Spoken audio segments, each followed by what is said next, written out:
En unos 4.000 millones de años o un poco más, nuestra galaxia colisionará con la nebulosa de Andrómeda. Será un gran baile de dos gigantes cósmicos, resultando en la formación de una nueva galaxia elíptica masiva. A veces se le llama Milcomeda, aparentemente calmando a los oyentes. Los científicos usualmente dicen que las distancias entre las estrellas son tan vastas que durante las colisiones galácticas, las estrellas simplemente pasarán una junto a la otra y no hay nada que temer. Sin embargo, la verdad sea dicha, las estrellas colisionan dentro de nuestra propia galaxia en este momento sin ninguna Andrómeda. Y las consecuencias de estas colisiones son visibles durante decenas de miles de años luz. Los astrónomos habían predicho la colisión estelar más cercana en 2022. Como si eso no fuera suficiente, estamos hablando de componentes de una estrella binaria. Los investigadores afirmaron que el destello de la colisión sería visible a simple vista. ¿Qué tan probable es una colisión estelar? Las colisiones estelares están lejos de ser los eventos más aterradores que pueden ocurrir cuando grandes galaxias colisionan. Por ejemplo, habrá muchas explosiones de supernovas debido a la actividad de formación estelar, y el núcleo en fusión de la futura galaxia puede convertirse en algo similar a un cuásar, lo que también presenta muchos problemas para todos los seres vivos. Sin embargo, por alguna razón, las personas tienen un miedo particular a las colisiones con estrellas alienígenas, y los científicos las tranquilizan diciendo, no te preocupes, todo está bien. La estrella vecina más cercana está a más de 4 años luz de distancia, lo que es alrededor de 30 millones de veces el diámetro del Sol. Simplemente pasarán una junto a la otra. Vive en paz, y no te preocupes por estos 4.000 millones de años. La pregunta no es si las estrellas colisionan, sino con qué frecuencia ocurre. La respuesta depende principalmente de la región de la galaxia de la que estamos hablando y de lo cerca que están las estrellas. Primero, consideremos el área cerca del Sol. La densidad es aquí, la Tierra-Meteorblicken. Según el catálogo de estrellas cercanas, dentro de un radio de 15 años luz desde el Sol, hay solo unas 60 estrellas. Pero el movimiento relativo de las estrellas entre sí también es esencial. Cuanto menor sea la velocidad relativa, mayor será la probabilidad de una colisión. Asumiendo que la velocidad relativa de las estrellas en el vecindario solar es de unos 20 km/s, el tiempo promedio entre colisiones de dos estrellas individuales es significativamente mayor que la vida útil de la mayoría de las galaxias. Esto significa que las colisiones estelares con el disco galáctico ocurren con poca frecuencia. Por ejemplo, el Sol se acercará a una de sus estrellas vecinas solo una vez en 1 millón de años, y una estrella distante pasará dentro de 17.000 unidades astronómicas del Sol. Aunque esto pueda parecer relativamente cercano, todavía está lejos de cualquier colisión real. Sin embargo, hay lugares donde las estrellas están mucho más densamente empacadas, como en los cúmulos globulares y el centro de la galaxia. En el denso núcleo estelar en el centro de nuestra galaxia, cuyo tamaño es de solo unos 0.15 o 0.4 parsecs, la densidad alcanza hasta 700 millones de veces la masa del Sol por parsec cúbico. En los cúmulos globulares típicos, la densidad es un poco menor, pero aún impresionante, hasta 1 millón de veces la masa del Sol por parsec cúbico. En consecuencia, las estrellas en estas regiones están mucho más cerca unas de otras, lo que lleva a una mayor probabilidad de encuentros. Durante la vida de un cúmulo globular, hasta el 10% de las estrellas en su región central pueden experimentar al menos un encuentro cercano con un vecino dentro de unos pocos radios estelares. Aunque este tipo de colisión está lejos de ser un accidente cósmico, donde las estrellas chocan aleatoriamente entre sí, la probabilidad de una colisión frontal entre dos estrellas sigue siendo extremadamente baja, incluso en el denso espacio de un cúmulo globular. En cambio, durante encuentros cercanos, las estrellas interactúan a través de fuerzas gravitacionales. Intercambian energía, alteran su movimiento y velocidad, y si pasan lo suficientemente cerca pueden formar un sistema estelar binario debido a las deformaciones de marea. Más tarde, estas estrellas pueden fusionarse. La clave es asegurarse de que sus velocidades relativas no sean demasiado altas para que ocurra una fusión exitosa. Si una estrella pasa por un sistema estelar binario o múltiple, se vuelve aún más sensible a tales encuentros, ya que se convierte en un objetivo mucho más grande que una sola estrella.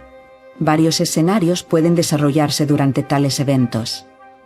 La estrella puede interrumpir el sistema binario, rompiendo el vínculo gravitacional entre sus componentes, o puede expulsar una estrella del par mientras ocupa su lugar en el sistema en una órbita diferente. A veces, tales interacciones pueden desestabilizar el sistema binario y llevar a su fusión con otra estrella en el cúmulo. Alternativamente, la estrella puede en realidad estrechar los componentes binarios haciendo que se acerquen antes de volar. En cuanto a los cúmulos globulares, las simulaciones numéricas muestran que los sistemas binarios anchos gradualmente se vuelven más anchos y los binarios cercanos, por el contrario, tienden a fusionarse con el tiempo. Además, después de que las estrellas agotan sus reservas de hidrógeno, se expanden como gigantes, lo que, como veremos, solo acelera el proceso. Entonces, la vida no es fácil para los sistemas estelares binarios y múltiples en los cúmulos. Según las estimaciones, solo el 10% de ellos sobreviven de su número inicial, mientras que el resto se disuelven o se fusionan. Las simulaciones dinámicas de cúmulos muestran que aproximadamente la mitad de los sistemas estelares binarios se disuelven, principalmente debido a la influencia de las estrellas vecinas, mientras que un número ligeramente menor de pares estelares se fusiona. Al final, solo una fracción muy pequeña de sistemas dobles abandona el cúmulo. Ahora, si volvemos a la vecindad del Sol, como mencioné antes, las colisiones estelares son poco frecuentes. Sin embargo, para que ocurran tales colisiones, necesitamos sistemas estelares dobles, y es deseable que la distancia entre sus componentes supere las 1000 unidades astronómicas. Tales pares de estrellas se llaman binarios anchos, y en realidad son objetivos muy grandes para los vecinos. Cuando una estrella vecina se acerca a un binario tan amplio, existe la posibilidad de que las órbitas de los componentes del binario cambien, volviéndose más alargadas. En algunos casos, los compañeros podrían colisionar. Sin embargo, considerando las interacciones de marea entre las estrellas, cuando se acercan mucho y pierden energía en la deformación y calentamiento entre sí, sus órbitas alargadas podrían redondearse, y la distancia promedio entre el par podría incluso aumentar. En este caso, es probable que se evite una colisión. No obstante, según estimaciones de esta publicación, tales colisiones ocurren aproximadamente una vez cada varios miles de años en el disco galáctico, en regiones de densidad estelar relativamente baja. Sin embargo, en galaxias en colisión, estos eventos podrían ocurrir con mucha más frecuencia.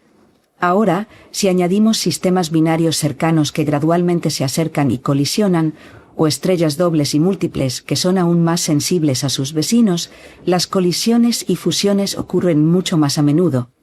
Pero, ¿qué sucede con las estrellas cuando colisionan? Modelar colisiones frontales directas de estrellas a altas velocidades es bastante desafiante, aunque intuitivamente entendemos que esto alteraría el equilibrio entre la materia y las fuerzas gravitacionales. Dentro de las estrellas, esto llevaría a cambios en la tasa de reacciones nucleares en el núcleo, resultando en una alteración abrupta de la producción de energía y de toda la estructura interna de la estrella. Las posibilidades de que las estrellas sobrevivan a tales colisiones sin ser completamente destruidas son bastante variables, dependiendo de sus masas, velocidades, estructuras internas y otros factores. Sin embargo, las colisiones frontales directas son extremadamente raras, y es poco probable que las presenciemos en el futuro previsible. Por otro lado, las estrellas en sistemas binarios pueden colisionar, por ejemplo, debido al acercamiento de alguna tercera estrella. 3 son multitud, un lema para las estrellas, o en algunos casos, pueden fusionarse incluso sin influencia externa. En general, un par de estrellas puede existir durante bastante tiempo, millones y miles de millones de años, independientemente de si inicialmente era un sistema binario o se convirtió en uno debido al paso de una estrella cercana. Si al menos una de las estrellas en el par es lo suficientemente masiva, eventualmente comenzará a convertir el núcleo en helio, convirtiéndose en una gigante roja. Y si llena su lóbulo, el material de superficie comenzará a fluir hacia la estrella vecina. Luego, nuevamente, hay varias posibilidades. La etapa de gigante roja puede terminar en algo compacto como una enana blanca, una estrella de neutrones o un agujero negro. Pero el destino de un gigante rojo puede verse influenciado por su vecino. Es el escenario más estándar para la vida de una estrella binaria, pero no el único. Por ejemplo, a veces la órbita de una pareja comienza a encogerse debido a los vientos estelares que arrastran el momento angular orbital. En tales casos, las dos estrellas se fusionan en una antes de que una de ellas se convierta en un gigante rojo. Otro escenario implica la situación donde la envoltura de una estrella gigante es mucho mayor que la distancia entre las estrellas, y después de que una de ellas se expande, rotarán dentro de una envoltura común.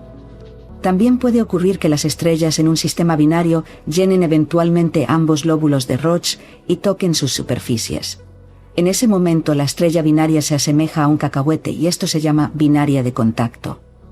El material que ya no cabe en los lóbulos de Roche, de ambas estrellas, será expulsado hacia afuera, envolviendo la pareja. Los modelos muestran que esta envoltura gradualmente abandona el sistema, llevándose el momento angular de las estrellas en rotación. Como resultado, se acercan entre sí, causando una pérdida de materia aún más intensa. Esto crea un bucle de retroalimentación positiva. Cuanto más cerca están las estrellas, más material pierden juntas, lo que las acerca aún más, y así sucesivamente. El desarrollo posterior de los eventos depende de los parámetros de las estrellas mismas, como su masa o la relación de masa entre ellas. Además, los tipos de estrellas involucradas son importantes. El sistema puede consistir en gigantes rojas, enanas blancas o estrellas normales que aún están quemando hidrógeno. La vasta y expandida envoltura de un gigante rojo está débilmente unida gravitacionalmente a su núcleo. Si un gigante lo suficientemente masivo colisiona con ella, el gigante perderá su envoltura, resultando en una especie de fusión incompleta. El final sería una estrella binaria aún más cercana, y la extensa envoltura sería expulsada del sistema. En el caso de una estrella normal, no un gigante, la densidad es mucho mayor, por lo tanto, la materia densa ralentiza más eficazmente al vecino en colisión. Como resultado, la fusión ocurre más rápido y una estrella no girará dentro de la otra por mucho tiempo, dispersando su material. En este caso, puede que ni siquiera se forme una envoltura común. Algunos modelos muestran que este proceso ocurre de manera muy explosiva cuando la relación de masa de las estrellas en fusión no es demasiado pequeña, pero tampoco demasiado grande.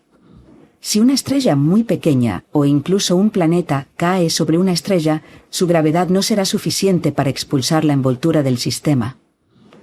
Si la estrella en colisión es demasiado masiva, su gravedad hará que la envoltura se mueva casi sincronizadamente con las estrellas, haciendo que salga volando. Sin embargo, los modelos muestran que en la etapa final, la estrella que se acercaba lentamente a su compañera en un vals, literalmente se lanza hacia ella. En ese momento, todo el sistema se ilumina con la energía de cientos de miles y millones de soles. Debería ser el evento más energético y rápido. Los astrónomos observaron tales explosiones el 2 de septiembre de 2008. Una nova roja brillante, un resultado de una colisión. Los astrónomos notaron un destello designado como UE309 Scorpii.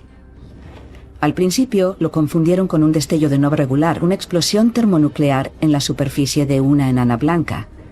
Sin embargo, resultó ser un tipo diferente de destello llamado nova roja luminosa.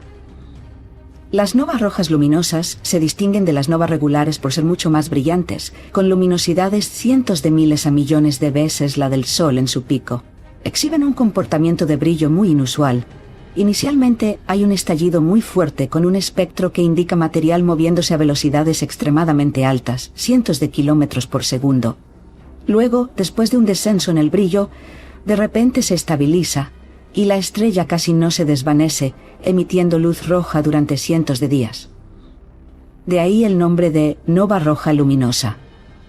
Las observaciones proporcionaron información valiosa sobre cómo se fusionan las estrellas.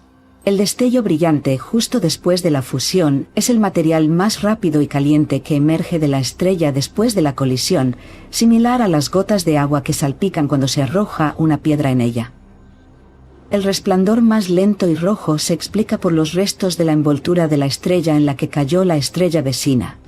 Estas capas se enfrían y reemiten la energía adquirida durante la caída, similar a algunas supernovas que mencioné antes. La radiación emitida proviene de la región de la cáscara en expansión, donde la temperatura cae a unos 4000 Gauss, resultando en un color rojo. La cáscara se expande y parece pasar por este límite de temperatura. Y desde allí, la radiación nos llega después de que los electrones se fusionan con los protones, formando hidrógeno y liberando energía. A diferencia de la cáscara misma, este límite de temperatura casi no se desplaza, por lo que muchos días después del destello, la nueva estrella mantiene un brillo constante y color rojo. La explicación principal para las novas rojas luminosas es la fusión de estrellas. Un ejemplo famoso es B8838 Monocerotis, que brilló a principios de 2002. Se hizo famoso por la hermosa animación del eco de luz, que demostraba la increíble expansión del gas y la reflexión de la luz del destello a partir de eyecciones de material anteriores. Además, las mediciones del diámetro inicial de B838 Monocerotis después del destello revelaron que era una de las estrellas más extendidas conocidas, un supergigante con un diámetro comparable al de Júpiter. Sin embargo, las mediciones posteriores mostraron que la estrella era algo más pequeña en tamaño, similar a Betelgeuse, una supergigante roja. No obstante, fue interesante notar que antes de la fusión, la estrella fue clasificada originalmente como azul, clase B, y su apariencia actual es temporal, ya que su estructura interna aún no ha alcanzado el equilibrio. Entonces las estrellas se están fusionando, el acto final de este proceso puede ser bastante turbulento, y la nova roja brillante es evidencia de eso.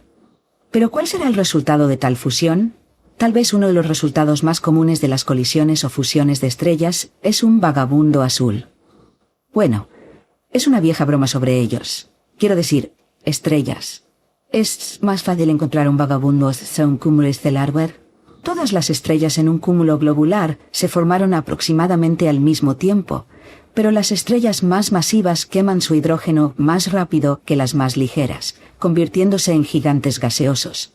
Entonces, las estrellas en el diagrama de Hertzsprung-Russell estarán a lo largo de esta línea llamada la secuencia principal. Cuando el hidrógeno se agota, la estrella abandona la secuencia principal. Y como todas las estrellas en el cúmulo tienen la misma edad, todas deberían dejar la secuencia principal simultáneamente.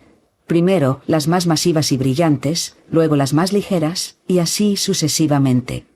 En consecuencia, las estrellas en el diagrama parecerán doblarse hacia los gigantes, y cuanto más viejo es el cúmulo, más bajo es el doblamiento.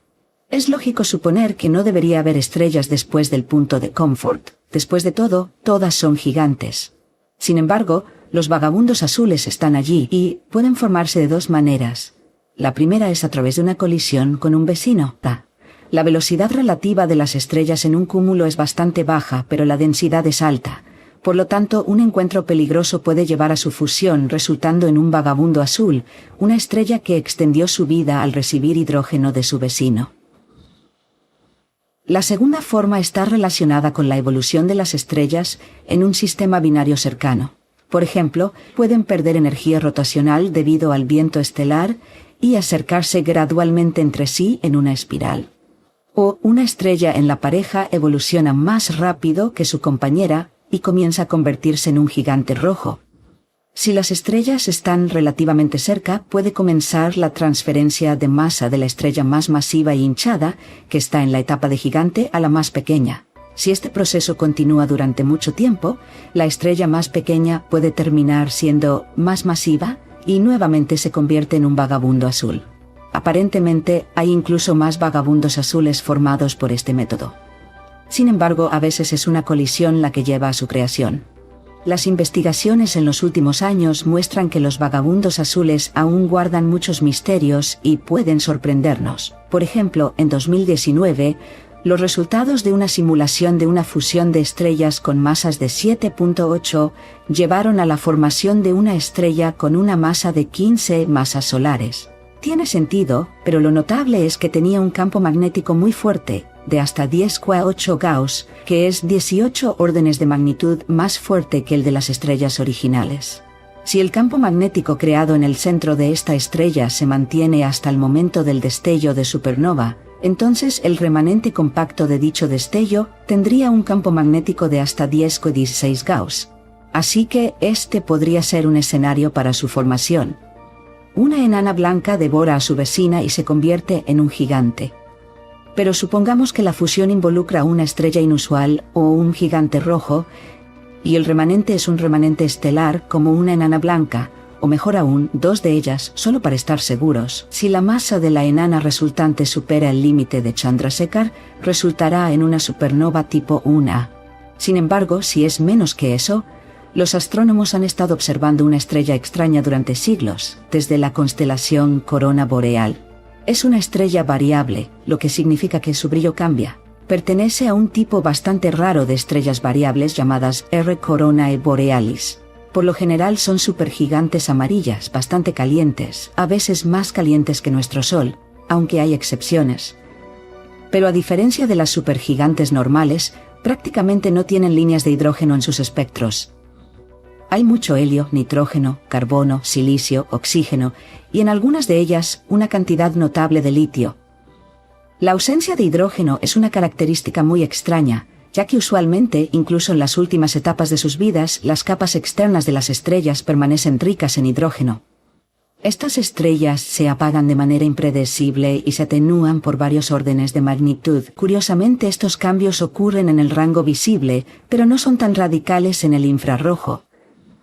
La razón de este comportamiento es el polvo, como el de una fogata. Debido a la poderosa convección, la estrella expulsa material, incluyendo carbono. Cuando se enfría a unos 1500 grados Celsius, comienza a condensarse en pequeñas partículas de polvo que absorben eficientemente la luz visible.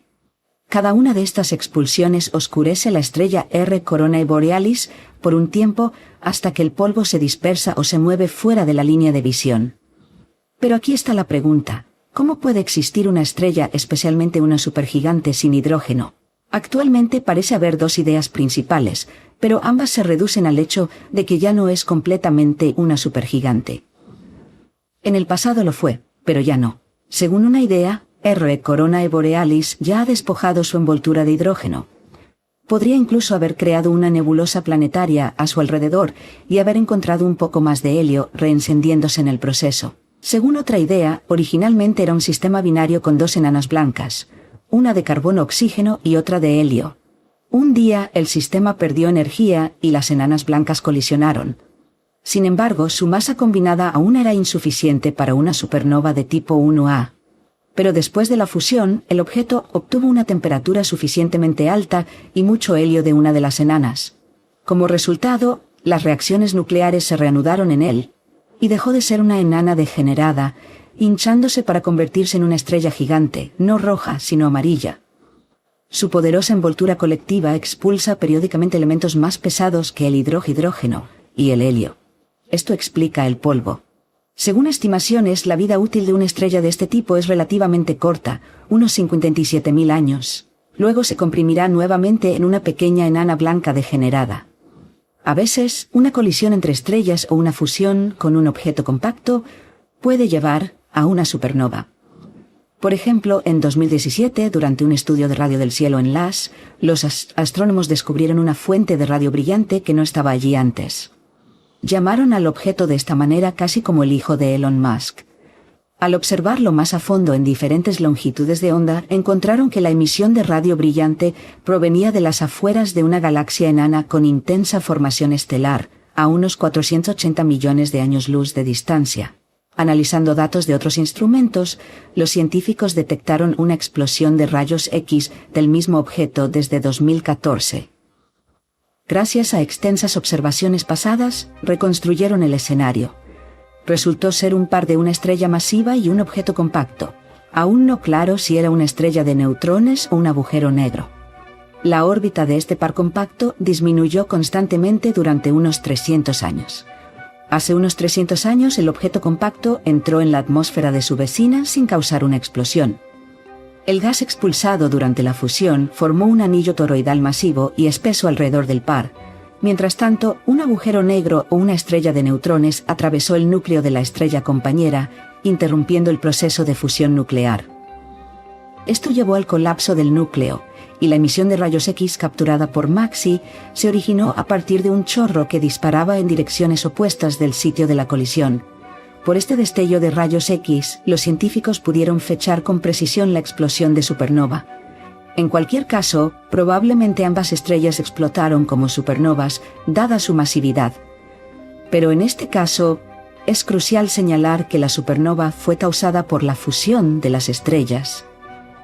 Otro posible resultado de las fusiones estelares es el objeto Thorne-Jitko, uno de los resultados más misteriosos de una fusión en un sistema estelar binario evolucionado. A diferencia de los vagabundos azules, estos objetos no se observaron directamente, fueron predichos teóricamente, y fue Kip Thorne quien recibió el premio Nobel en 2017 por este trabajo. El objeto representa una estrella de neutrones rodeada por una envoltura gaseosa masiva, muy parecida a una estrella gigante roja o supergigante típica. En el pasado, era un sistema binario en el que la estrella de neutrones se introdujo en su compañera reemplazando efectivamente su núcleo. Thorne y Jitko mostraron que con una proporción específica de la masa del núcleo de neutrones a la envoltura circundante, el objeto se vuelve estable durante escalas de tiempo de hasta 100 millones de años. Este es un fenómeno muy inusual. Desde el exterior, podrían parecer gigantes rojas a simple vista, pero los objetos Thorne-Jitko serían aún más rojos. De hecho, deberían ser las estrellas más rojas del universo, aunque solo un poco más rojas que las gigantes rojas. Esta diferencia es tan sutil que podría confundirse fácilmente con el enrojecimiento debido a la absorción de luz por la materia interestelar o las diferencias en la composición química de diferentes estrellas. Según los modelos de Thorne y Jitko, estos objetos deberían tener una composición química inusual. La temperatura cerca del núcleo de la estrella de neutrones alcanza 1000 millones de grados Celsius, lo que conduce a reacciones nucleares intensas, algo muy diferente de las estrellas típicas. La sustancia dentro hierve, similar a cómo el material hierve desde el núcleo hasta la superficie. Este fenómeno podría liberar los productos de estas reacciones inusuales relativamente rápido hacia la frontera exterior del objeto, y esto podría ser observable.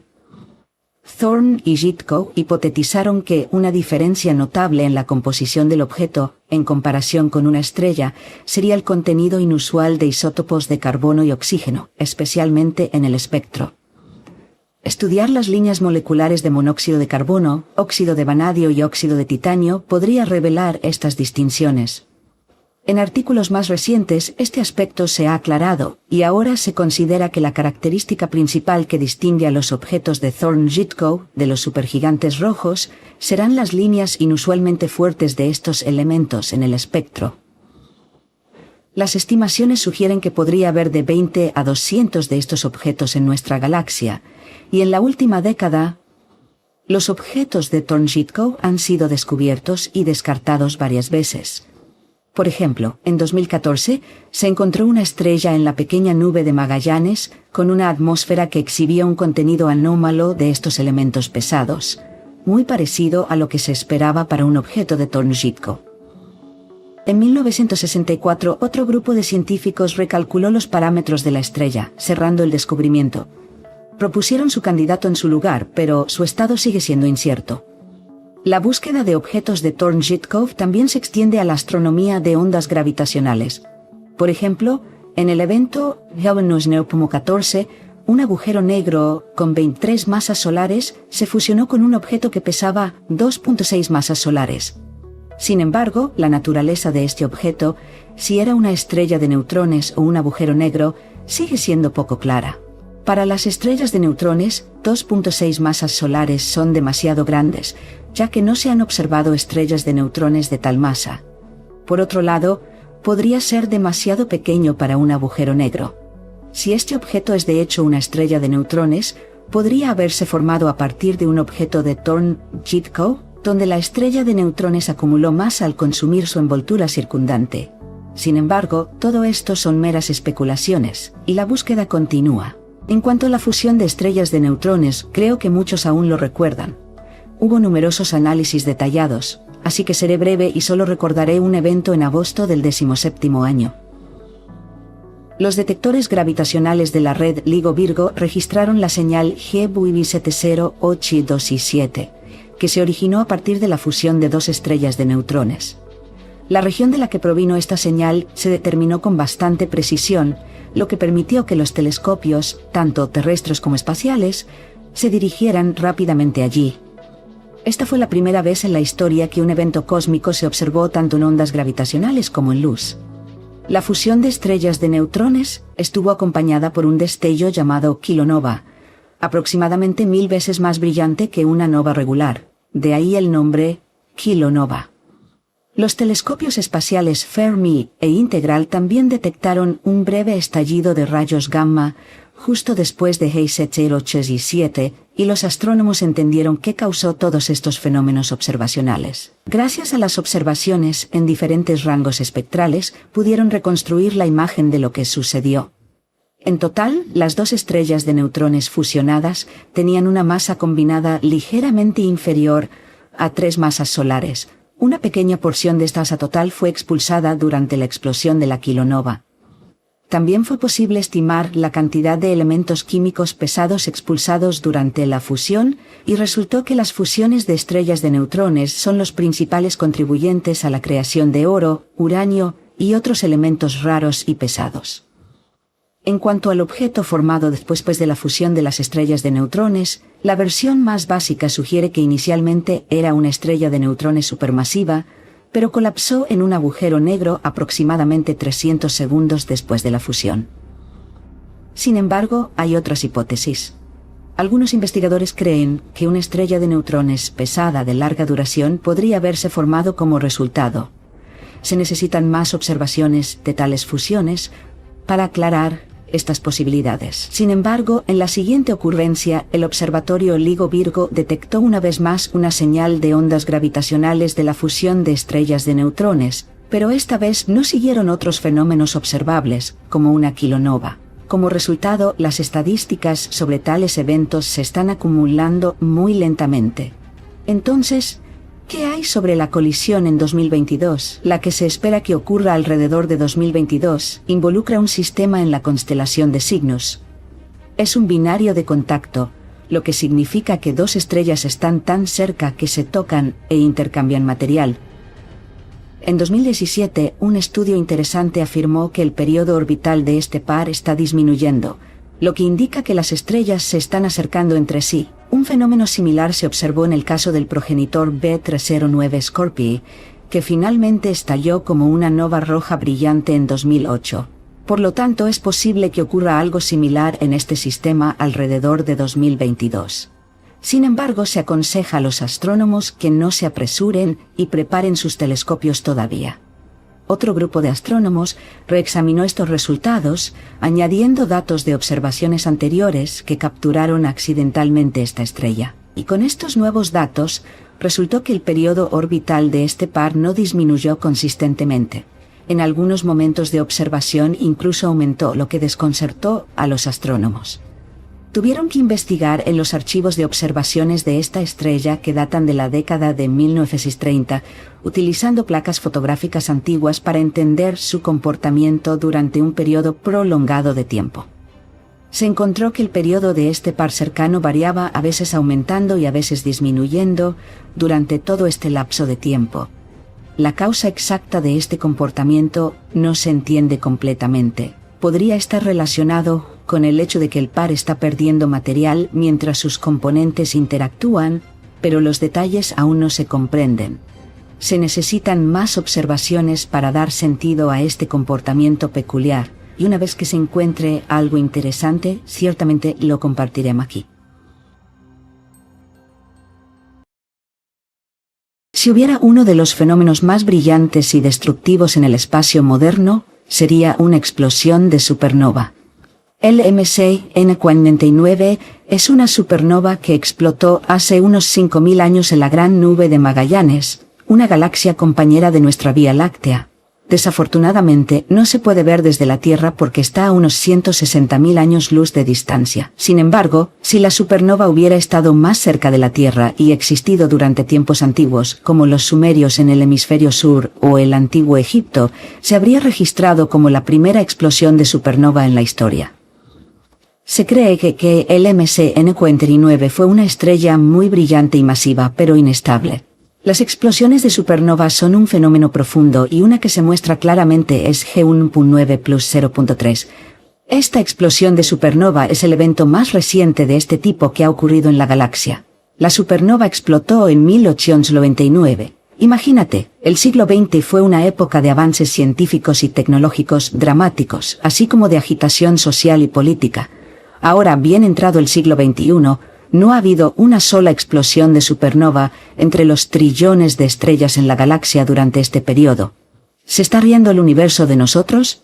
Los científicos a veces tienen tales pensamientos, y G1.9 plus 0.3 es una de las piezas de evidencia.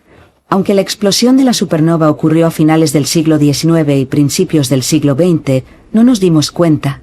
De hecho, la supernova estaba oculta en densas nubes de gas y polvo cerca del centro de la galaxia, y aún con la tecnología de la época, podríamos haber obtenido una gran cantidad de información valiosa.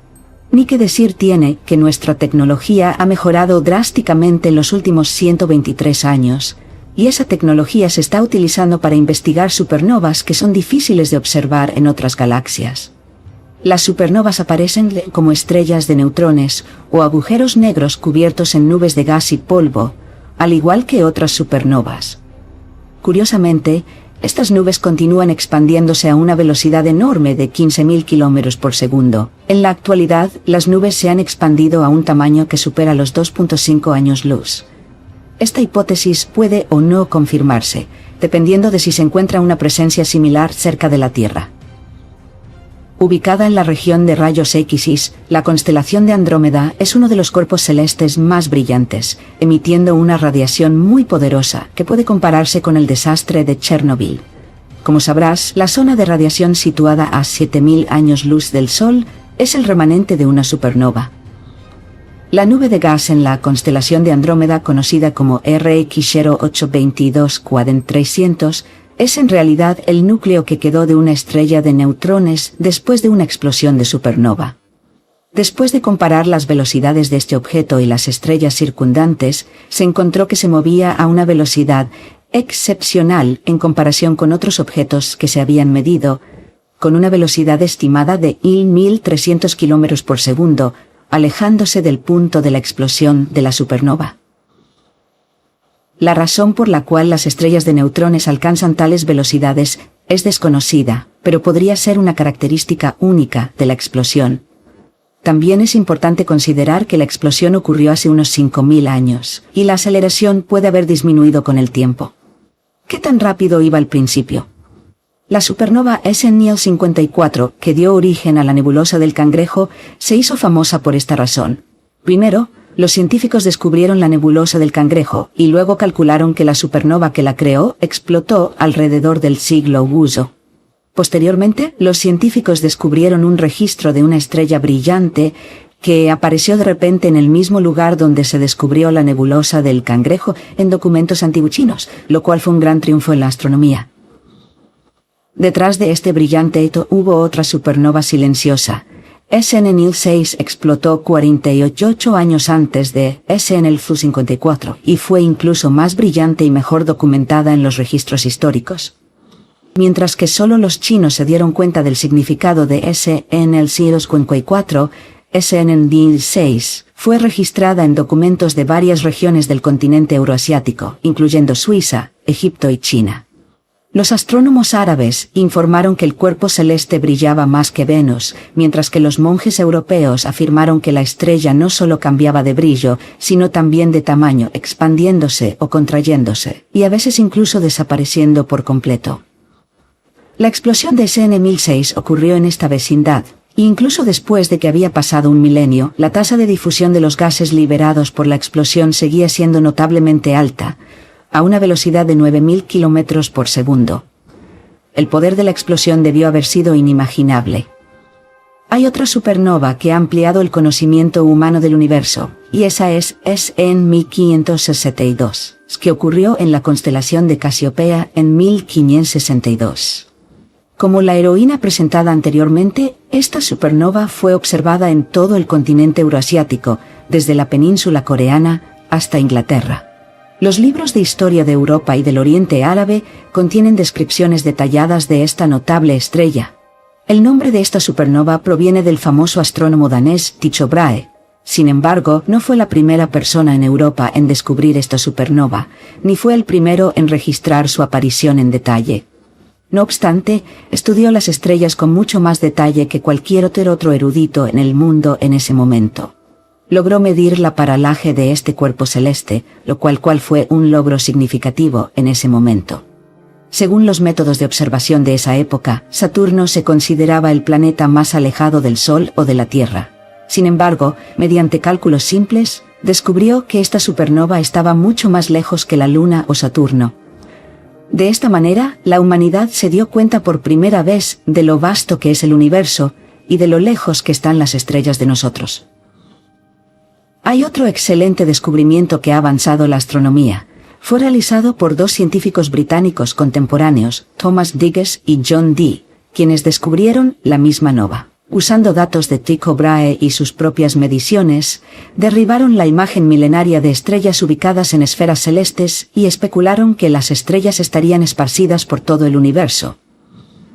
Quizás ningún fenómeno astronómico ha tenido un impacto tan significativo en el desarrollo del conocimiento científico como la supernova de Tycho Brahe. Además, en comparación con el estándar de la nova, no hay nada particularmente excepcional en ella. Los científicos descubrieron que este cuerpo celeste era el resultado de una explosión de una estrella enana blanca en un sistema binario cercano.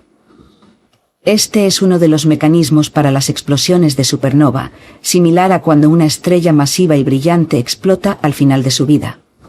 También se descubrió otra estrella formando un sistema binario. Esta estrella, similar al Sol, está rodeada por nubes formadas por la explosión. Estrellas, planetas y materia cósmica, unidos por fuerzas gravitacionales, forman algunos de los objetos más masivos del universo, las galaxias.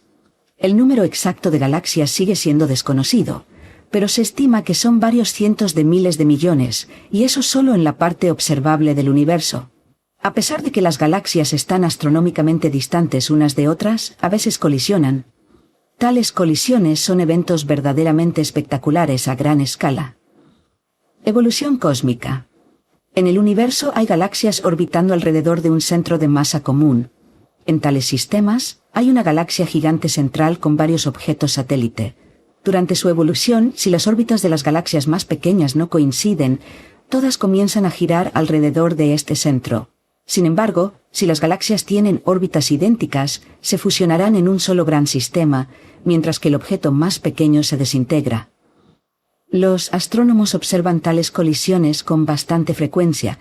Se cree que la galaxia de Andrómeda también colisionó con una galaxia más pequeña en el pasado lejano. De manera similar, nuestro sistema también ha absorbido galaxias más pequeñas. Pero si los astrofísicos afirman que el universo se está expandiendo, ¿por qué colisionan las galaxias? Y todo porque la expansión del universo está ocurriendo lentamente. Las galaxias en cúmulos y supercúmulos experimentan atracción gravitacional entre sí y se mueven a velocidades de cientos de kilómetros por segundo. La expansión cosmológica alcanza tales magnitudes solo a distancias de decenas de millones de años luz, lo cual es cientos de veces mayor que el tamaño de las galaxias. Por lo tanto, dentro de los cúmulos, las galaxias no notan la expansión del universo. Se mueven y colisionan como si no existiera. Sin embargo, por muy comunes que puedan ser estas interacciones, los astrónomos rara vez logran capturar imágenes dinámicas de galaxias colisionando como las que capturó Hubble. ARP 2882 consiste en la galaxia espiral NGC 569 y su compañera más pequeña IC 1559. Ambas tienen núcleos altamente activos que sirven como poderosas fuentes de radiación. La actividad de ARP 282 está asociada con los agujeros negros situados en sus centros. Los procesos de interacción de marea han llevado a una redistribución de la materia dentro de las galaxias, proporcionando a los agujeros negros abundante alimento. Las galaxias también han formado un puente conectador, visible en la imagen de Hubble, que consiste en gas y polvo alargados afectados por fuerzas de marea. Y eso no es todo. El telescopio espacial Hubble también tomó una serie de fotos de dos galaxias en fusión en el sistema BB 689, que los astrónomos han llamado las alas del ángel.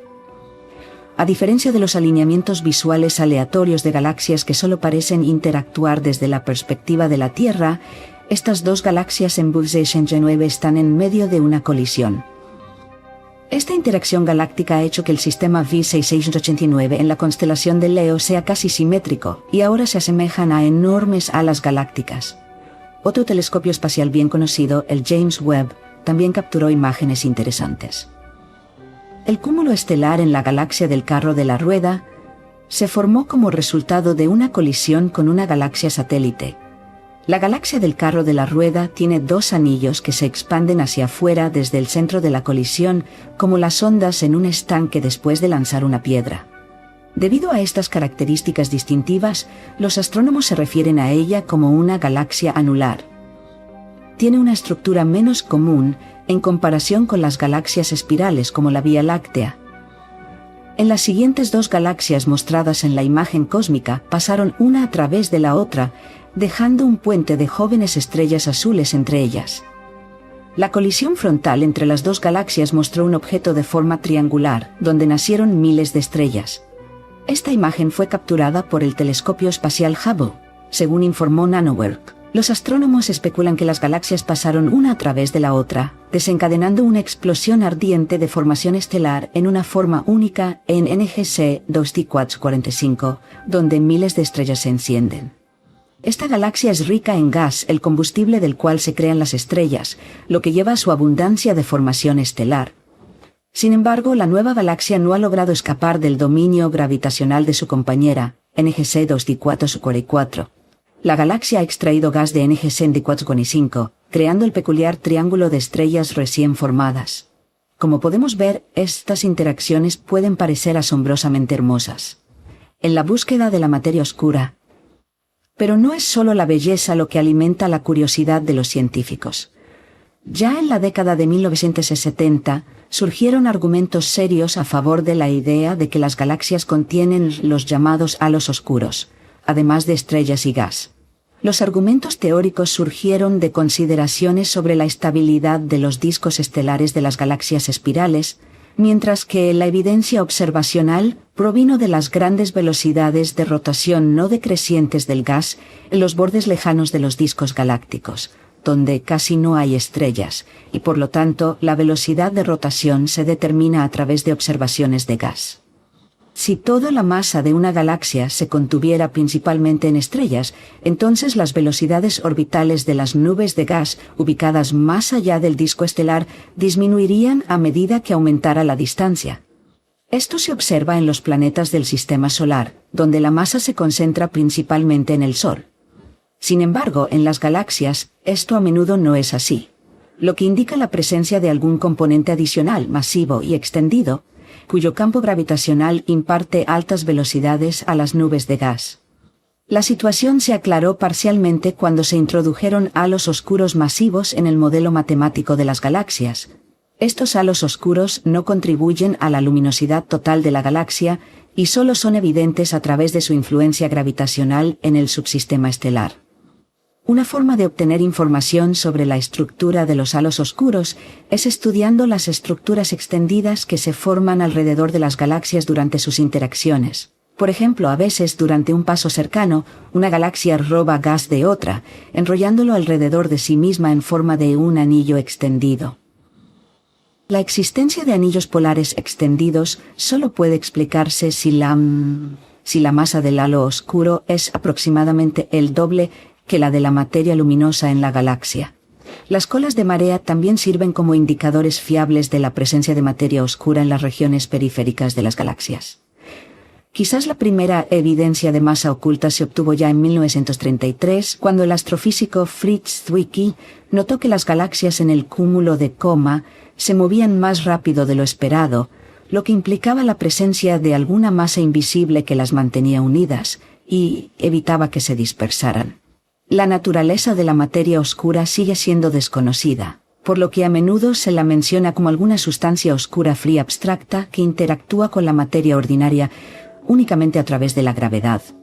Sin embargo, debido a su masa significativa, actúa como el fondo activo sobre el cual se desarrollan todos los escenarios de formación y crecimiento de estructuras en el universo, mientras que la materia ordinaria sigue pasivamente el escenario propuesto. Estas ideas forman la base del llamado escenario de agrupamiento jerárquico. Según este escenario, las fluctuaciones primarias de densidad de la materia oscura surgen debido a la inestabilidad gravitacional en el universo temprano y luego se multiplican al fusionarse entre sí. Como resultado, se forman numerosos halos oscuros ligados gravitacionalmente que difieren en masa y momento angular. El gas colapsa en los pozos gravitacionales de estos halos oscuros. Este proceso se llama acreción, lo que lleva a la formación de galaxias. La historia de fusiones y acreción de cada agrupamiento de materia oscura determina en gran medida el tipo de galaxia que emerge dentro de él. El atractivo del escenario de agrupamiento jerárquico es que describe bastante bien la distribución a gran escala de las galaxias. El experimento numérico más impresionante realizado dentro de este escenario se llama la simulación del milenio. Los astrónomos informaron sus resultados en 2005. En el experimento se resolvió el problema de n cuerpos para 10.000 millones de partículas de materia oscura, comenzando desde cuando el universo tenía solo 120 millones de años hasta el presente. Durante este tiempo, casi la mitad de la materia oscura se había reunido en halos oscuros de varios tamaños, totalizando aproximadamente 18 millones. Aunque aún no se ha logrado un acuerdo completo e inequívoco con las observaciones de la estructura a gran escala, todavía hay mucho por descubrir. En la búsqueda de satélites desconocidos de la Vía Láctea, en 2002, un equipo de investigadores liderado por Beth Willman comenzó la búsqueda de satélites desconocidos de la Vía Láctea en el Sloan Digital Sky Survey. El primer éxito llegó en marzo de 2005, cuando se descubrió una galaxia esferoidal enana a una distancia de 300.000 años luz de nosotros en la constelación de la Osa Mayor. Se convirtió en el 13º satélite de la Vía Láctea, con una luminosidad extremadamente baja. Todas sus estrellas emiten una luz comparable a la de una sola estrella supergigante, como Deneb, la estrella más brillante de la constelación del Cisne. El año 2006 resultó ser excepcionalmente fructífero para el descubrimiento de satélites de nuestra galaxia, cuando otros dos equipos de investigadores descubrieron 7 galaxias esferoidales enanas alrededor de la Vía Láctea. Y aparentemente este no es el límite. Solo recientemente los astrónomos comenzaron a descubrir galaxias completamente desprovistas de materia oscura o que la contienen en cantidades extremadamente insignificantes. Por ejemplo, la galaxia enana NGC 1052 que fue descubierta hace un par de años por un equipo liderado por Peter Van Dokkum de la Universidad de Yale. Desde entonces, se han encontrado varios objetos similares, incluido DF4, ubicados cerca de DF2. Estas galaxias desconciertan enormemente a los científicos, que intentan entender cómo podrían haberse formado sin materia oscura, o cómo la perdieron. Una hipótesis vincula su aparición con colisiones galácticas. En tal accidente, las masas de su materia oscura pueden continuar su trayectoria, pasando una a través de la otra. Sin embargo, las nubes de materia ordinaria experimentan presión entre sí, se desaceleran, interactúan y se separan de la materia oscura. Este escenario está respaldado por un artículo publicado en la revista Nature por Van Dokkum y sus colegas. Las observaciones de DF2 y DF4 mostraron que las trayectorias de estas galaxias comenzaron a divergir desde un punto común hace unos 8.000 millones de años. Además, otras galaxias enanas pobres en materia oscura también comenzaron a moverse junto con ellas. Hoy en día, DF2 y DF4 son parte de una cadena de unos 7 a 11 objetos similares, ubicados a una distancia de aproximadamente 70 millones de años luz de nosotros. A la escala de cúmulos estelares, galaxias enanas y galaxias, las colisiones y fusiones ocurren constantemente.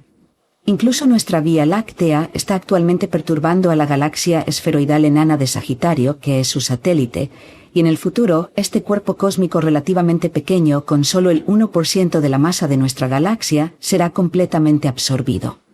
Mirando más hacia el futuro, podemos esperar una colisión y fusión con la gran galaxia de Andrómeda. Según las predicciones de los científicos, la Vía Láctea y la galaxia de Andrómeda colisionarán en unos 4,5 mil millones de años. Y bastante pronto, en 3.000 millones de años, Andrómeda se acercará tanto a nosotros que las estrellas de su galaxia serán visibles a simple vista. ¿Cómo se verá esta colisión? Gracias a la imagen del telescopio Hubble, ahora podemos visualizar cómo se verá la fusión de la Vía Láctea y Andrómeda desde el exterior.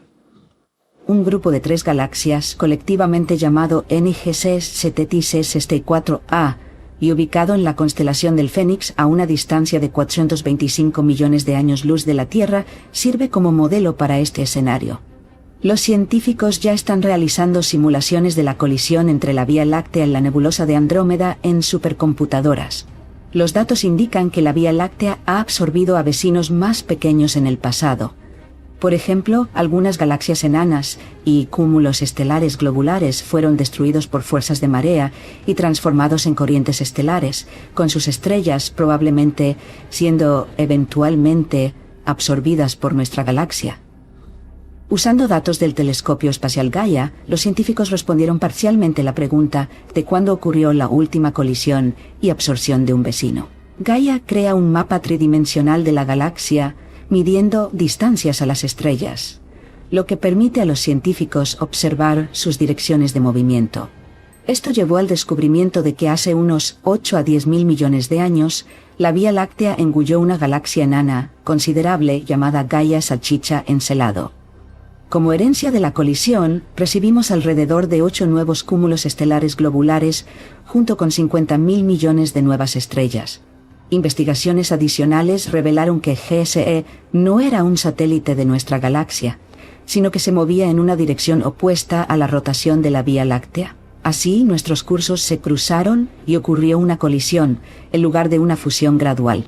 Esta catástrofe intergaláctica nos proporcionó material, formando alrededor del 50% del halo de hoy y el 20% del halo de materia oscura. El próximo evento similar, como mencionamos antes, será el encuentro con Andrómeda. Los científicos especulan que si la nebulosa de Andrómeda y la Vía Láctea eventualmente se fusionan, la nueva galaxia resultante tendrá una forma elíptica. Incluso se le ha dado un nombre, Lactomeda. Para entonces el Sol, que podría haberse transformado en una gigante roja, estará relativamente lejos del centro galáctico, ya que la distancia entre las estrellas aumentará. Sin embargo, esto ya no nos afectará. En nuestra galaxia, la Vía Láctea, hay al menos 300 millones de planetas habitables. Se puede suponer que con el tiempo otra civilización sería capaz de lograr las tecnologías necesarias para el viaje interestelar. Sin embargo, la humanidad nunca ha encontrado seres extraterrestres. Estos 3 hechos inexplicables están unificados por la paradoja de Fermi. Entonces, ¿qué se puede inferir de esto? O no pueden o no quieren contactarnos. ¿Y qué hay de nosotros mismos? A lo largo del tiempo que los científicos han estado buscando vida extraterrestre, la han imaginado como una semejanza de nosotros mismos. Un punto más importante, hasta que profundicemos más en el tema, no nos distraigamos demasiado con la ciencia ficción. Al mismo tiempo se está discutiendo y estudiando el problema de definir las condiciones necesarias para la aparición de la vida. Esta pregunta es muy compleja, ya que la respuesta está entrelazada con la terminología y un enfoque disciplinario científico. El renombrado astrónomo e historiador de la ciencia, Stephen J. Dick, rastreó la historia de los debates sobre la definición de la vida a lo largo del siglo XX en su libro Life on Other Worlds. Entre otras cosas, discute un artículo del biólogo evolutivo George Gaylord Simpson, cuando los científicos estadounidenses comenzaron a prepararse para la búsqueda de vida en Marte. Simpson argumenta que las formas de vida en diferentes condiciones no necesariamente se parecen a las formas terrestres conocidas. La definición principal de vida, con la cual la mayoría de los biólogos estarían de acuerdo, es que los organismos vivos se caracterizan por la capacidad de crecer y reproducirse de forma independiente. Sin embargo, incluso la aplicabilidad de esta definición sigue siendo poco clara para los cristales, sin mencionar las extensas áreas grises dentro de la propia biología. Por ejemplo, no está claro si los virus que tienen su propio genoma pero no son capaces de reproducirse por sí mismos deberían ser considerados vivos. También parece que la definición mencionada no incluye a los llamados priones, que son proteínas simples capaces de replicarse. También se puede señalar que hay consenso entre los científicos de que las bacterias representan la forma más rudimentaria de vida. Así, el tema del debate se extiende no solo a la definición de la vida, sino también a los criterios para su aparición. El carbono es clave. Existe una suposición persistente de que si la vida extraterrestre existe, debería ser similar a la vida en la Tierra. Específicamente, las moléculas responsables de los procesos químicos de la vida deberían estar compuestas principalmente de carbono. Es comprensible que esa forma de vida no sea la más familiar, lo que hace extremadamente difícil para los humanos imaginar una bioquímica alternativa. Los científicos especulan que seremos capaces de descubrir un planeta habitable dentro de 10 años. Hay una alta probabilidad de que orbite una estrella enana roja. Después de todo, estas estrellas, que constituyen el 80% de todas las estrellas, son las más prevalentes a distancias relativamente cortas de la Tierra. Y lo más importante, podría haber vida similar a la nuestra allí. Así que hay un planeta similar a la Tierra orbitando una enana roja. Para que se forme agua líquida, un atributo vital de la vida basada en carbono, en su superficie, debe orbitar lo suficientemente cerca de su estrella. Sin embargo, mucho más cerca de lo que lo hace nuestro planeta.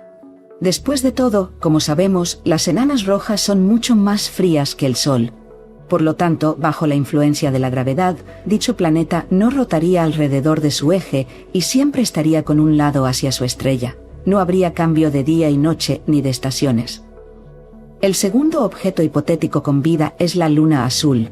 Es una luna ficticia de un planeta similar a Júpiter, casi completamente cubierta de agua y con una atmósfera muy densa.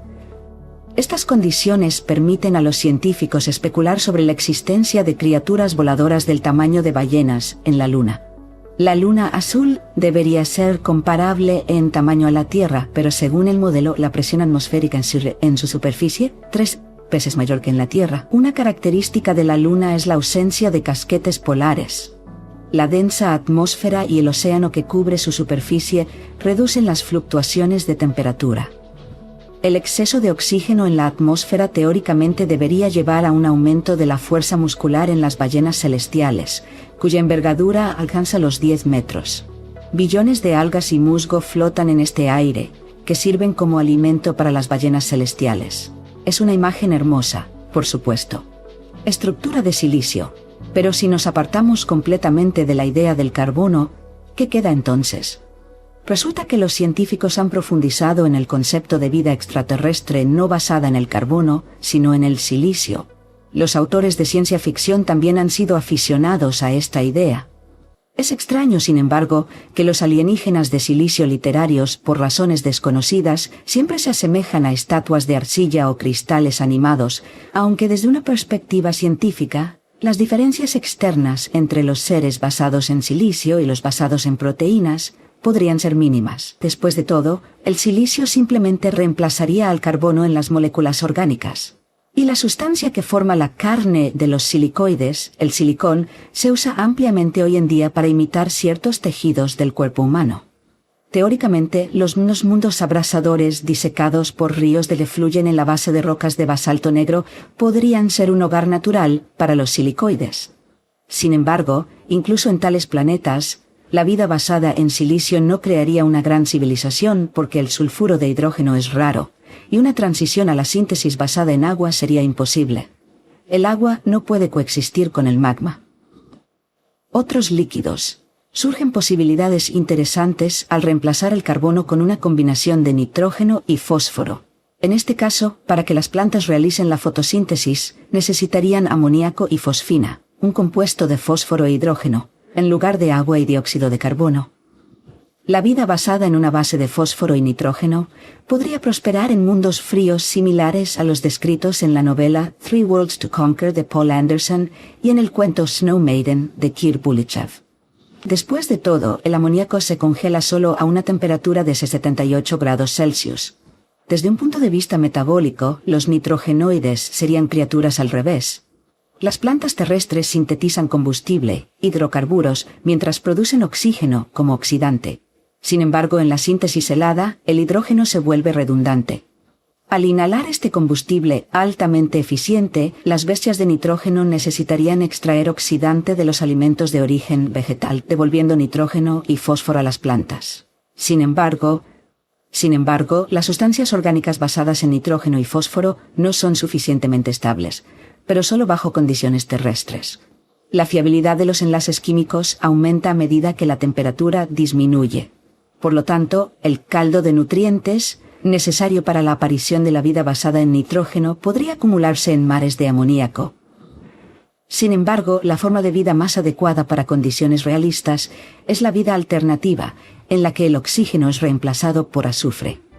Puede parecer un detalle menor, pero en tal caso la síntesis solo se vuelve posible reemplazando el agua, que se convierte en un veneno letal, con ácido sulfúrico. Esto significa que las condiciones adecuadas para las bacterias hipotéticas sulfocarbonadas pueden encontrarse en el planeta vecino, Venus.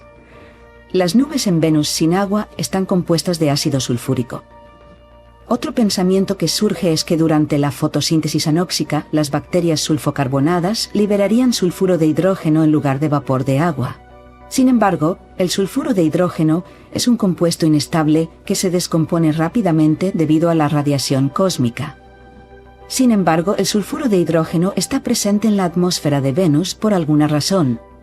Sus reservas no pueden ser repuestas mediante erupciones volcánicas, porque el interior del planeta se ha enfriado y la actividad volcánica ha cesado hace mucho tiempo, debido a la falta de un satélite masivo. ¿Podrían las criaturas no vivientes producir este gas? Sin embargo, por supuesto, el sulfuro de hidrógeno en las nubes de Venus puede tener un origen diferente y menos exótico. Bacterias. En general, Venus es un planeta bastante interesante. Los científicos británicos creen que el espacio a una altitud de 51,65 kilómetros sobre la superficie de Venus podría ser habitable. Han determinado que la temperatura allí varía de -20 a más 65 grados Celsius. La atmósfera está compuesta de vapor de agua muy saturado con aerosoles de ácido sulfúrico. Es bajo tales condiciones que las bacterias extremófilas que se alimentan de azufre pueden sobrevivir. Por ejemplo, la Archaea picrophilus, que habita en piscinas de salmuera caliente en la isla de Hokkaido. En la Tierra, los extremófilos ocupan los lugares más inhóspitos, como manantiales subterráneos calientes, reservorios anaeróbicos y permafrost. Algunos microbios se han adaptado para alimentarse de sustancias inorgánicas, asimilándolas con la ayuda de la energía solar. Venus carece de un campo magnético fuerte para protegerlo del flujo de radiación galáctica de alta energía. Las erupciones solares allí son más peligrosas que en la Tierra, que tiene una órbita más distante. Sin embargo, la atmósfera de la planeta de las nubes carmesíes es muchas veces más densa que la de la Tierra y proporciona una mejor protección contra la radiación. Los científicos creen que todavía no hay posibilidad de supervivencia en la superficie de Venus. Podrían haber existido océanos líquidos y una biosfera en la Venus primitiva, pero los efectos invernadero posteriores la transformaron en un desierto seco y estéril. Es poco probable que la vida haya sobrevivido debajo de la superficie del planeta o en el suelo. El único lugar donde podría potencialmente prosperar es entre las nubes altas en la atmósfera. Por ejemplo, bacterias como Mesophilic Deinococcus radiodurans pueden sobrevivir incluso cuando se exponen a 10 kilogramos de radiación. Las arqueas hipertermófilas como Thermococcus gamma tolerans pueden reproducirse a 88 grados Celsius y soportar una dosis de radiación de 3 kilogramos. Así que hay algo en lo que pensar. Una realidad alternativa. Consideremos realidades completamente diferentes. Por ejemplo, las mencionadas por los clásicos de la ciencia ficción como Stanislaw Lem, en el relato La Verdad. Estas obras mencionan seres compuestos de campos magnéticos y plasma fundido. En la novela de Lem el Invencible, los humanos se encuentran con un planeta habitado por máquinas salvajes y degeneradas. Lem también describe Solaris, un océano consciente que ni emite ni consume nada, hasta donde se puede discernir. Excepto, por supuesto, por los curiosos investigadores. En la novela de Fred Hoyle, La nube negra, signos de vida emergen de una nube de gas que vaga por el espacio. La característica común de todas estas criaturas no químicas es su origen misterioso y probablemente artificial. Los seres inteligentes no surgen por casualidad, La complejidad debe surgir de la simplicidad. Y el único camino conocido hacia la complejidad desde la simplicidad es la evolución. Sin embargo, no está claro qué serviría como portador de la herencia dentro de un coágulo de plasma y cómo una nube de gas o un océano podrían someterse a mutaciones y selección natural. Alternativamente, consideremos la idea oscura expresada en juegos de terror como Quake, Dead Space o Doom, donde las formas de vida extraterrestres son desagradables para los humanos. El cerebro humano tiene numerosas limitaciones. Nos engañan los sesgos cognitivos, las ilusiones ópticas y la ceguera ante cosas que no estamos preparados para ver. Una pregunta que siempre ha atormentado el estudio de la vida extraterrestre es si podemos reconocer vida que sea tan diferente de lo que encontramos aquí en la Tierra. Los científicos nos han instado durante mucho tiempo a esperar lo inesperado. La vida en otros planetas puede no dejar las mismas huellas biológicas que los organismos terrestres, lo que dificulta su detección desde nuestra perspectiva. Y si esta vida también ha trascendido los límites del mundo material, se convierte en un fenómeno incomprensible para nosotros. Hoy en día, la búsqueda de exoplanetas potencialmente habitables continúa, y ya se han desarrollado algunos métodos bastante efectivos para su detección. La gran pregunta es cuántos más planetas similares a la Tierra existen que pueden ser descubiertos.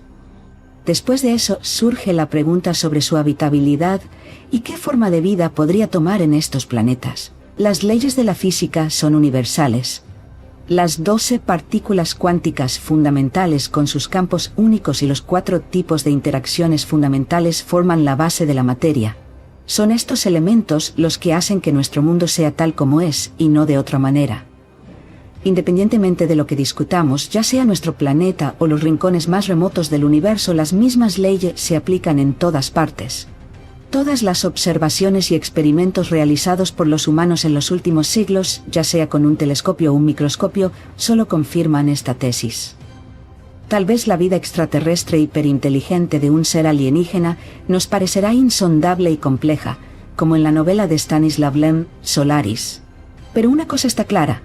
Todavía tenemos un largo camino por recorrer para establecer el primer contacto productivo. O quizás simplemente disipar todos nuestros sueños al respecto.